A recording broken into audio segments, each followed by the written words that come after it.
Soldier Field opened back in 1924 with the Bears becoming tenants in 71, and what a home field advantage it has become here in Chicago.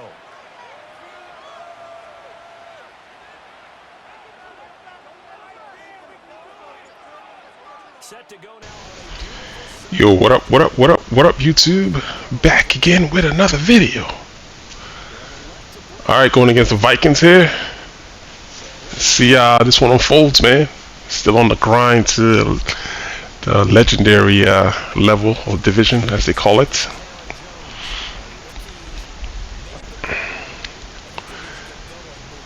The game is definitely getting tougher now. And I guess my only complaint so far with Madden 25 really is the length of quarters.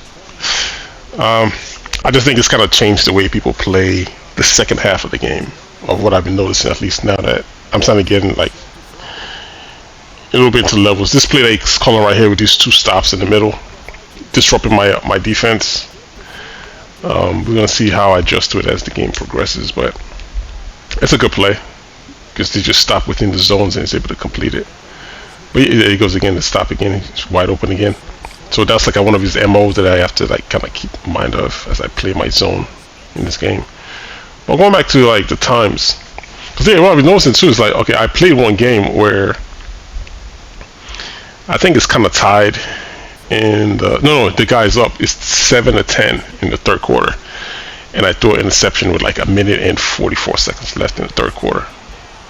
He just starts running time from then to the end of the game. You know, it's like it doesn't. Not only do we have true clock, you also have the time runoffs. Like, it doesn't make sense for us to have a 4-minute quarter. And prior to me turning the ball over, I only had the ball once, because he had the ball first in the first quarter.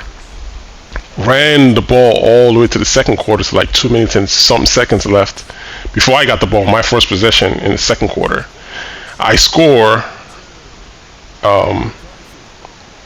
I'm trying to think if I scored a field goal or a touchdown, but I don't know. I scored nonetheless. But I had my one possession in the second quarter. I scored, so I only had one possession. Then I come back in the third quarter. I get the ball. I do a turnover. I'm already down 3 points.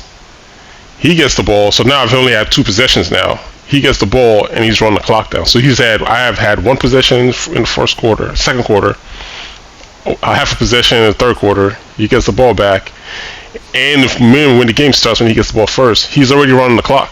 So that's how we got the ball all the way. That's how I got the ball all the way late into the second quarter, because he's running the clock already. You know what I mean? So it's kind of like, you have 4-minute quarters and people aren't even trying to play the game. They're just wasting time. It's like, it doesn't make sense. It's like, what are we doing really? We're not really playing the game. We're just getting on the game and trying to hold possessions, basically, just wasting time. And it was never a problem when the clock was the way the clock was before. But being that EA is assisting us in running the clock down, plus you have true clock. What's the point of having true clock if you're going to run the clock down anyways? You say either let people chew manually or let the clock run normally. Just let it run. It's 4-minute quarters. Just let it run like a normal 4-minute quarter.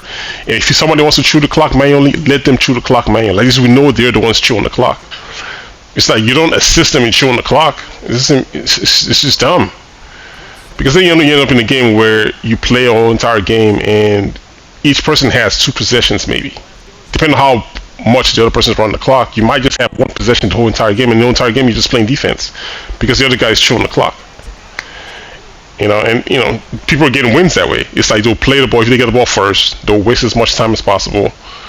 Hopefully you don't score when you get the ball, because you're going to get the ball after half.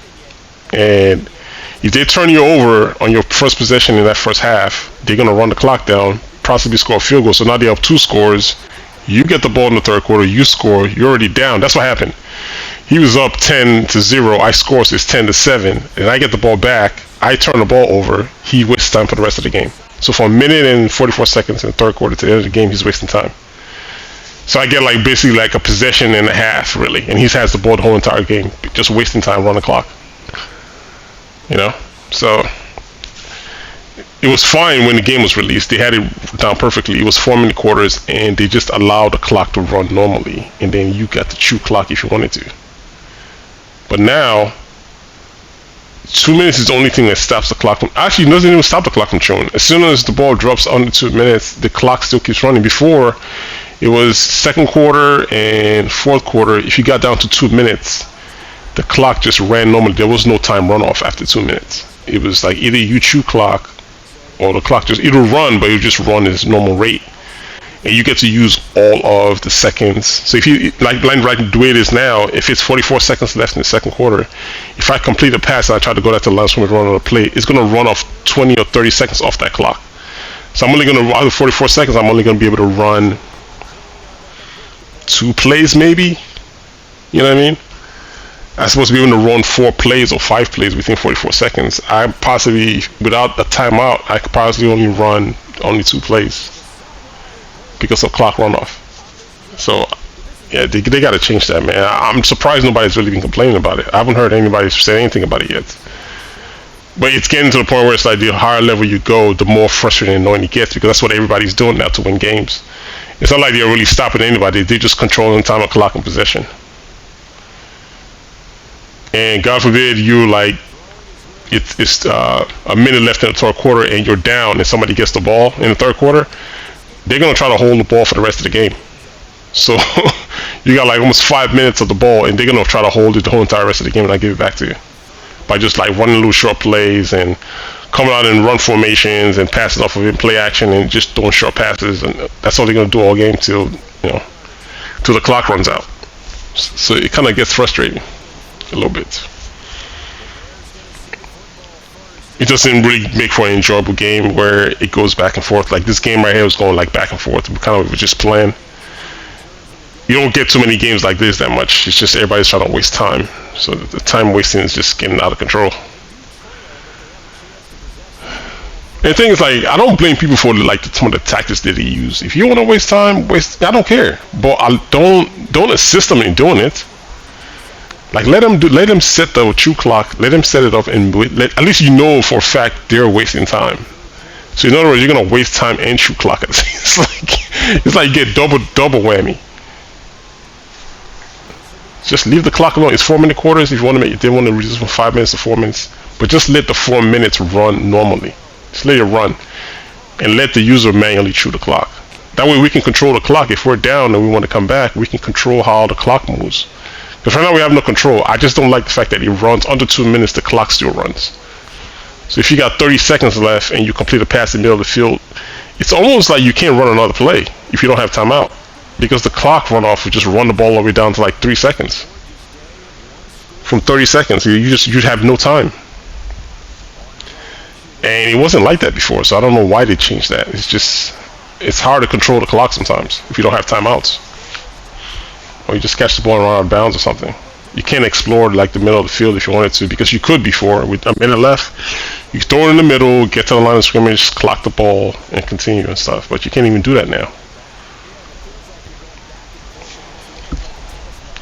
So that's just my little complaint right now. I'll put that in the title. Hopefully, like we can get more people talking about it, because it's really an issue. I think. It's really an issue. I think it also contributes to low scoring too. So it's not like, we're playing defense to stop anybody. The clock is making people score low points because you don't have possessions to score. And turnovers just becomes increasingly more important now, because if that's what everybody's doing is wasting time, you can't turn the ball over, because if you turn the ball over, you guarantee your opponent's going to waste time. And time wasting is the biggest opponent right now in the game, not your opponent, just the time, possessions, how many possessions you're going to get, how much clock's going to be left in the 9. So, but I had good conversion here as we get closer to the third quarter. I mean, I'm mindful right now that it's 4 minutes left. I'm down. I mean, I'm up, but at least I know he has to score a touchdown. So, but then I'm still mindful of the clock still. I'm still watching it. Got to keep a close eye on it. Because he's running down, but he's doing it manually. And then he hits me with this deep streak. I'm going to start protecting against that. I have to start doing that more. I've seen a lot of people run a streak off that little slot position. It's become like a thing now. I think I covered that in my last video. And the safety is just not able to get over.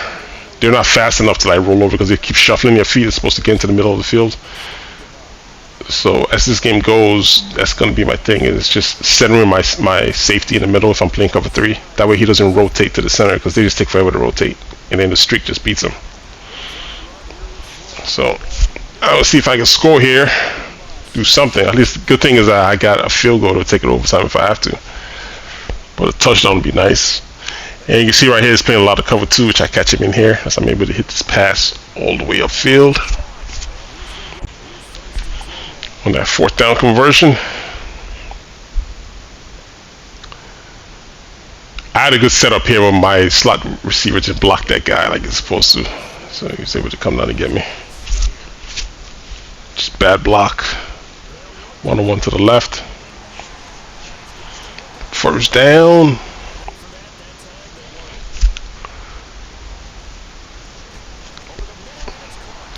This guy had pretty good defense in the red zone. I think he stopped me twice in the red zone, but I'm trying to see if I can still get in still.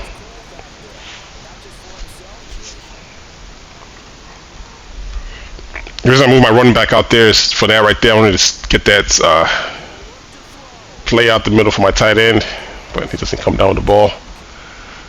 Because I needed to declare who was playing who, but I did it this time. You can see he didn't move. He's controlling. He's controlling that linebacker, and I was worried about the tight end. So it kind of kills what I was seeing. He's open again, but he's in cover 2. So let's go ahead and take the field goal and take this thing to overtime. Remember I told you earlier in the beginning of the game that little stop routes he keeps doing, so I got to be mindful of that here. As we get into overtime, I think he gets the ball first.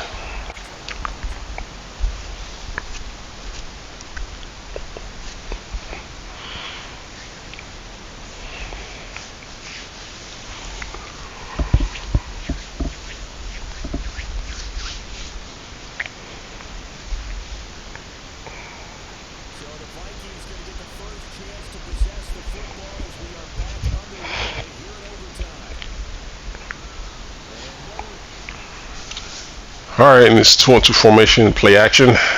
Tries to hit the deep middle, but luckily I was able to get there because he was going to complete a huge pass up the middle. So here's the stop routes in the 5 wide that I got to be mindful of. So he does it right here, and I forgot all about it. So first position here, he does the stop route again with the tight end. So that's from now on, that's all I'm going to be like worried about now is that tight end right there in the middle. Because I was worried about the running back to the left, but that was killing me. So, all right, let's go. It's in that same position again. You can see me. I'm going to play. Who am I playing as?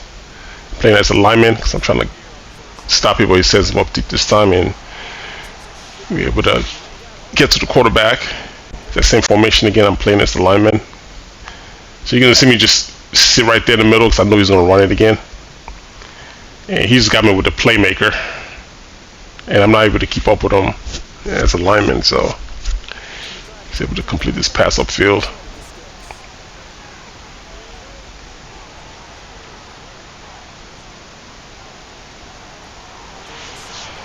It's like I had him dead to rights, man. But then again, I'm only rushing 3 when I pull the lineman out, so now I'm calling with the interior lineman just to see this so I can get like containers to the outside. Guess he does it again. But this time he decides to run. Able to stop the run. And 2nd down. As you can see here, I'm moving my safety to the middle because of that streak he ran last time. So I can at least have help in the middle because they take forever to get over. So hopefully I'll stop the streak for number 87 if he goes up this time. See, I'm moving him to the middle. Alright, let's go. He does send him, but he sent him out to the sideline this time. And incomplete pass. So I kind of got lucky there. 3rd down. I can only think there's another stop route, but my only objective is just to whatever is in the deep middle here is what I got covered. Just got to know my assignment. So number 3 goes inside. I got to let him go through a 3 rec, which he does. 3 goes inside, let him go through a 3 rec. He's lucky I didn't overcommit because that would have been a wide open pass right there. So we're able to stop him here and put him on 4th down. So that's why it's good to understand your assignments on the field, man, because you can have 2 defenders chasing one guy and the guy behind me is running wide open. Alright, 4th down, big down here. Same thing, I'm still waiting for the stop route again. But I think right here he ran a stick nod. So good thing I just stayed where I was supposed to stay in the middle. I was able to carry the stick nod. I took the reverse whip underneath, and that enough time buys me time to get to the quarterback. So we're able to stop him on 4th down.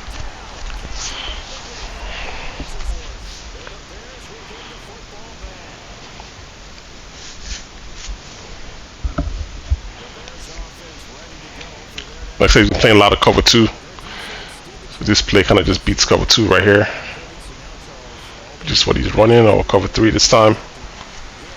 Before first down.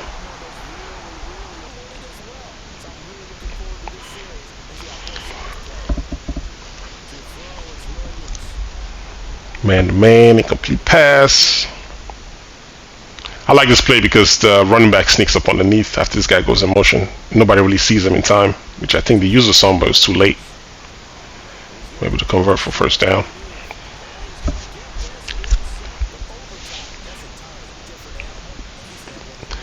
Here I could have R1 open, but I didn't want to risk it, so I just try to sneak off, get a sack, but not lose a lot of yards.